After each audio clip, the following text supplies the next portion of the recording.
Imagine a room where billionaires battle with bids, where history is made on the price of cars, and a single gesture can cost more than a mansion.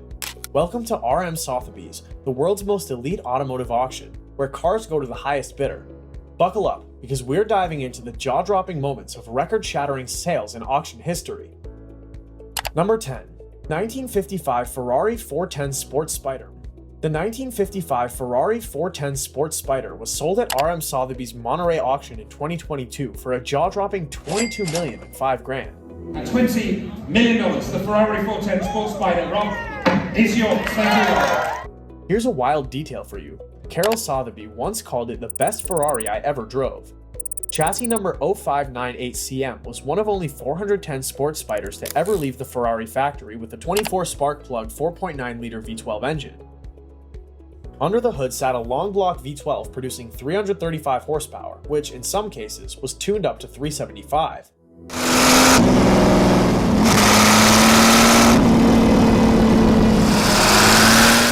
This monster engine had twin-plug ignition per cylinder, 4 distributors, dual coils, and 3 twin-choke Weber carbs.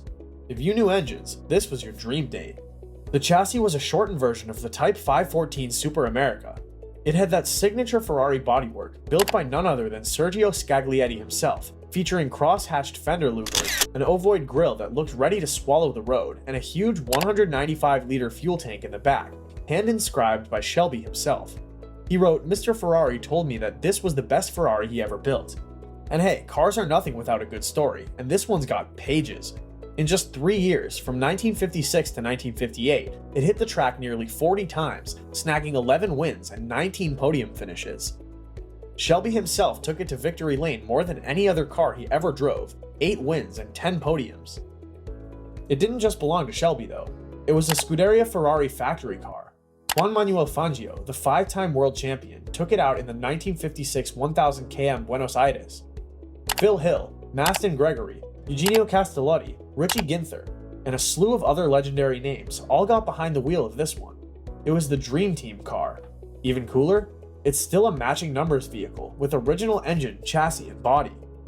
This is just the beginning. Wait until you see what the others sold for. If you're into rare wheels and record-breaking auctions, smash that like button and keep this ride going.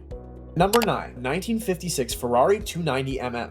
We've got the 1956 Ferrari 290mm, sold for $22 million. It wasn't just famous for its price tag, it earned every penny through pure unfiltered racing glory. Chassis number 0628 was a Scuderia Ferrari works car. That means it was built, tuned, and raced by Ferrari's own factory team. This car was the last of only 4 ever built, and just 3 still exist today. It was originally outfitted with a 4-cylinder 860 Monza engine with the brand new Tipo 520 chassis. Ferrari was in full experimental mode back then, trying to figure out what worked best, more torque or more revs. The 290mm was part of that evolution, and it ultimately became a masterpiece. Its first outing? Only the Mille Miglia, one of the most grueling road races on the planet. Peter Collins drove, and his co-pilot? None other than legendary motorsport photographer Louis Clementaski. His pictures from that race are still some of the most iconic shots in motorsport history. This race wasn't a one-off. This car kept going. Nürburgring, Targa Floria, Coppa d'Oro Dolomiti, Nassau Memorial Trophy Race. It hit all of them. It racked up podiums and class wins like they were going out of style. It even won the Nassau Trophy overall with Sterling Moss at the helm. That alone is a flex. On looks, it was a stunner. Fully restored by Ferrari Classiche to its 1957 Sebring 12 Hours livery, it came with matching numbers for everything, including the engine, gearbox, and body. It's like it rolled off the factory floor in 1956, ready to race. The Cinetti family owned it for nearly 30 years. That's Luigi Cinetti, the man who brought Ferrari to the US market and founded the legendary North American racing team, NART. Number 8. 1956 Aston Martin DBR1. Up next is the Aston Martin DBR1, a 1956 masterpiece that fetched a mind-blowing $22.55 million at RM Sotheby's Monterey auction in 2017. This is the first of only 5 DBR1s ever built, and it might just be the most important car Aston Martin has ever produced. Sure, the DB5 gets all the Bond spotlight, but the DBR1? This baby earned its stripes on the track. It's not famous for gadgets or car chases, it's famous for winning, dominating, and being the ultimate symbol of British racing ambition. This specific DBR1 didn't fetch over 20 million bucks just because it was the first off the line. No, it was the car that Sir Sterling Moss himself drove to one of the most legendary victories in endurance racing history, the 1959 Nürburgring 1000 km. But Moss wasn't the only legend behind the wheel. Jack Brabham, Carroll Shelby, Roy Salvadori, you could write a book just on the drivers who took this thing for a spin. Imagine that for a second. Carroll Shelby, the guy who'd later give us the Cobra and take on Ferrari at Le Mans, was pushing this British beast to its limits. The roar of that straight six engine echoing off alpine rock faces.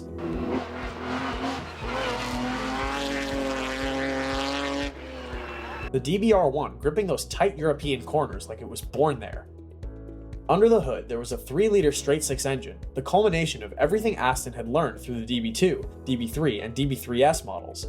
It may not have had the brute force of the V12 Ferraris or Jaguars of its time, but it was quick, nimble, and built to conquer. Lightweight, incredibly well balanced, and engineered to dance through corners, it was the kind of machine you could feel through your fingertips. This particular car wasn't just a static museum piece either.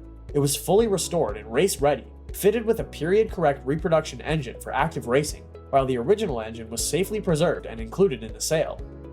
Every nut, every bolt, painstakingly maintained by Aston Martin specialists at RS Williams. Number 7. 1964 Ferrari 275 GTB-C Speciale. In 2014, one of the 1964 Ferrari 275 GTB-C Speciale, chassis number 06701, rolled across the RM Sotheby's block and sold for a jaw-dropping $26.4 million. While everyone expects a Ferrari to come in blazing Rosso Corsa red, this one broke the mold. Finished in a deep metallic dark gray with a light silver racing stripe down the center, it's sleek, sinister, and sophisticated all at once. Underneath that sculpted body lies a 3.3-liter V12 Type 213 comp engine, which produces 320 horsepower through 6 Weber carburetors. Lightweight aluminum construction, racing spec transaxle, 4-wheel disc brakes, suspension tuned to perfection. It was ready to go toe-to-toe with anything on the grid. But the real kicker? It has matching numbers, and the entire history is fully documented by none other than Ferrari historian Marcel Massini. Although it never raced at Le Mans, it remained a direct descendant of the 250 GTO, often regarded as the most valuable car in the world. The 2 other 275 GTB-C Speciales are locked away in private collections and aren't going anywhere anytime soon. One of them is owned by Preston Henn, a collector who's made it very clear that his is not for sale. The other? Tied up in another major collection. So if you wanted to own one of these legends, 06701 was your only shot. That exclusivity added serious zeros to the final bid. The legacy of the 275 GTB-C goes deeper than just rarity though. It's part of the Ferrari bloodline that evolved from the GTO, carrying forward the DNA of domination. One of its sister cars actually holds an endurance racing record at Le Mans that stood for over 50 years. Number 6.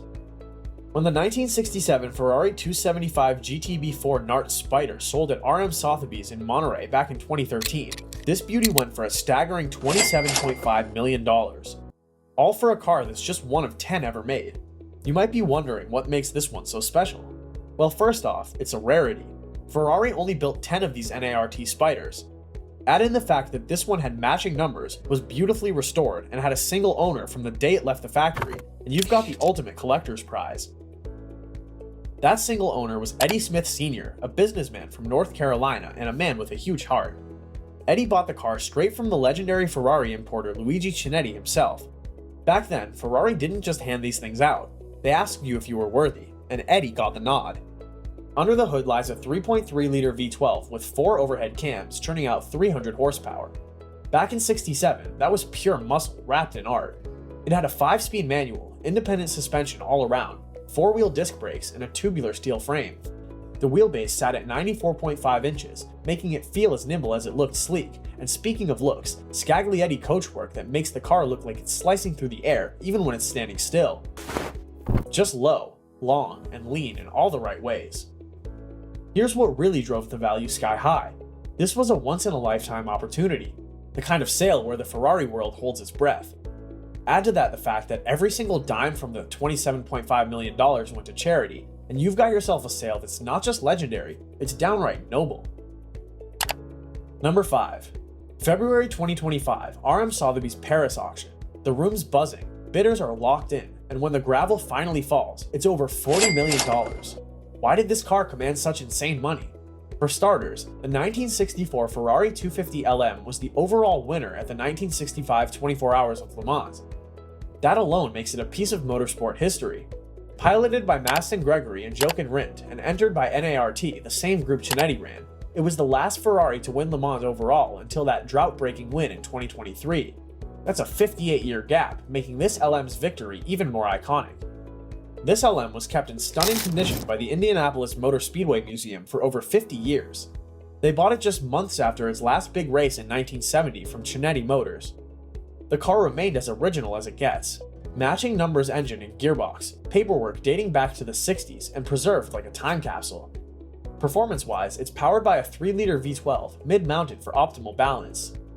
The engine's got that dry sump race-ready setup with a 5-speed box. It was born for the track and engineered to survive anything you could throw at it. Plus, it's wearing a body sculpted by Scaglietti, one of the most seductive silhouettes in automotive history. Interestingly, this car was displayed at the 1967 New York Auto Show by Chinetti, the same guy who hooked up Eddie Smith Sr. with the Nart Spider. Number 4.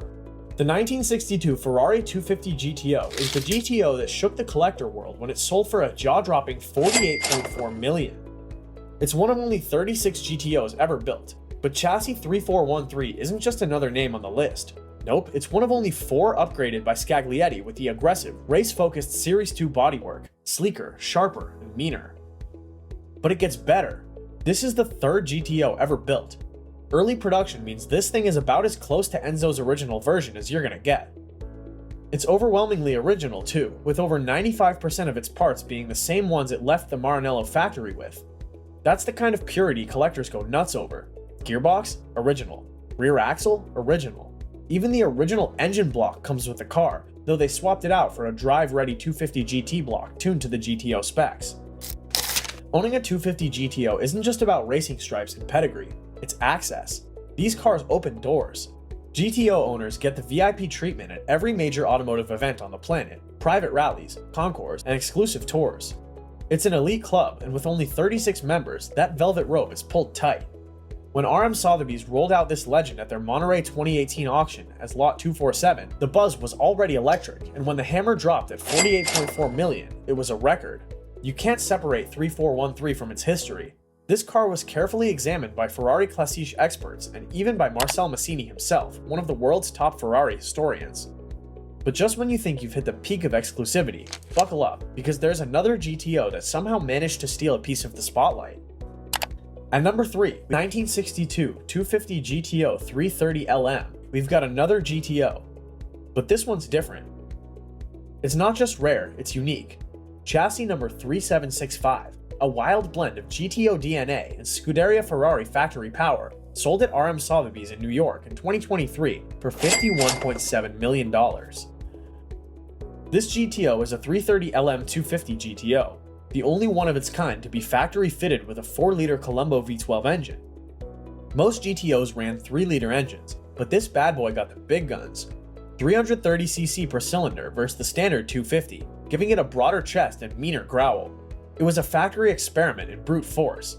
However, get this, it's also the only GTO to have been officially raced by the Scuderia Ferrari works team. That's a serious flex. Most GTOs were handed off to privateer teams. Not this one. Chassis 3765 was a factory warrior. It competed in the 1962 Nürburgring 1000 km and snagged a class win, finishing 2nd overall. Not too shabby. Then it hit Le Mans the same year, driven by Mike Parks and Lorenzo Bendini. RM Sotheby's knew what they had when they put this one on the block in NYC, and so did the bidders. It had the scars, the engine swaps, the grit. After its Nürburgring debut, the factory replaced the 3-carb engine with a new one, engine number 48SA, equipped with 6 Weber 42 DCNs and producing an estimated 390 horsepower. That's a massive leap in performance. They even reshaped the hood to make more room for the carb setup and reopened the GTO's signature triple grille vents for cooling. While most GTOs enjoy a long retirement in polished showrooms, 3765 kept busy. It competed in the 1965 Sicilian Hill Climb Championship, and later it crushed the concours circuit. Best of show at Amelia Island, platinum winner at the Ferrari Club of America, runner-up in the GTO class at Pebble Beach no less. Number 2. Now imagine you're standing in a room full of classic car enthusiasts and someone drops the number $52.9 million for a car. Not a house, not a yacht, a car. That's the kind of energy we're bringing to this story. At the RM Sotheby's auction in February 2025, something incredible happened. A silver, streamlined rocket from the past took center stage and walked away as the most expensive Formula One car ever sold. That honor goes to the 1955 Mercedes-Benz W196R Stromlinian wagon. Now let's clear something up. Yes, it is a Formula One car. No, it doesn't have open wheels like you'd expect. The name Stromlinian wagon gives it away. It's German for streamliner. This wasn't just for looks. The fully enclosed fenders were crafted to cheat the wind on high-speed tracks like Monza's legendary banked curves. Only 4 of these sleek beasts were ever built in this configuration, and just one of them, chassis 0009-54, has never entered private hands. You might be wondering, how does a car like this end up on the market in the first place? Well, Mercedes-Benz donated it to the Indianapolis Motor Speedway Museum back in 1965. It spent nearly 60 years there, pampered and preserved, popping out only for the occasional public appearance like the Amelia Island Concours d'Elegance, the Peterson Automotive Museum, and even the first Velocity Invitational at Sonoma Raceway. Even though it lived a life in the museum spotlight, the car was still treated like a thoroughbred. It underwent 2 careful refreshes, first in 1980 when it was repainted in its iconic silver metallic livery with race number 16, just like it wore at Monza. Then again in 2015, courtesy of the experts at Canepa Motorsports in California. They didn't mess with its soul, just gave it a touch-up so it looked like it just rolled out of the paddock. Number 1. If you thought $52.9 million was nuts, buckle up, because the most expensive car ever sold at RM Sotheby's, and in the world for that matter, is the one and only 1955 Mercedes-Benz 300 SLR Uhlenhaut Coupe, which fetched a jaw-dropping $142 million. Here's why the Uhlenhaut Coupe is untouchable. It's not just rare, it's one of 2. Not 2 variants, 2 actual cars. Mercedes built them as road-going versions of their dominating 300 SLR race car. The idea was to give the company's lead engineer, Rudolf Uhlenhaut, a car worthy of both racetrack performance and everyday usability. This car was for decades one of those unicorn cars no one thought would ever leave Mercedes-Benz's hands. It was like a crown jewel in their private collection, kept safe and hidden, with only whispers of its appearances at a few exclusive shows. Most car lovers didn't expect to see it in person, let alone see it up for sale. But then came 2022. In a private invitation-only auction hosted at the Mercedes-Benz Museum in Stuttgart, the Uhlenhaut Coupe changed hands for that jaw-dropping number, $142 million. The winning bidder? Still a mystery. Some say a mega collector. Others whisper about a car-loving royal. Whoever it is, they're now the caretaker of automotive royalty. So what makes the Uhlenhaut Coupe worth nearly 3 times more than the already priceless W196 Streamliner? It blends racing pedigree with road-going practicality. It's the original hypercar. It had the 300 SLR straight-edge engine, gull-wing doors from the 300 SL, and styling that could make your heart skip a beat. It was built for Uhlenhaut himself, who reportedly used it to commute to work, blasting through the Autobahn at race pace. The legend goes that he once apologized to Mercedes board members for being late because he was driving at 180 miles per hour to get there. Iconic. But the real kicker is its significance. The Uhlenhaut Coupe isn't just rare, it represents the end of an era. After the 1955 Le Mans disaster, Mercedes-Benz pulled out of competitive racing, and these cars were shelved permanently. So what you're looking at isn't just a beautiful machine, it's a snapshot of the last breath of 1950s motorsport glory. It's also an example of how value in the car world isn't always about horsepower or lap time. It's about the story, history, and legacy. That's why it sits at the very top, the car world's Mona Lisa. From roaring engines to record-breaking bids, the RM Sotheby's auction is the Super Bowl of the car world. If you want more videos like this, make sure to subscribe and ring that notification bell so you never miss a moment when legends go under the hammer.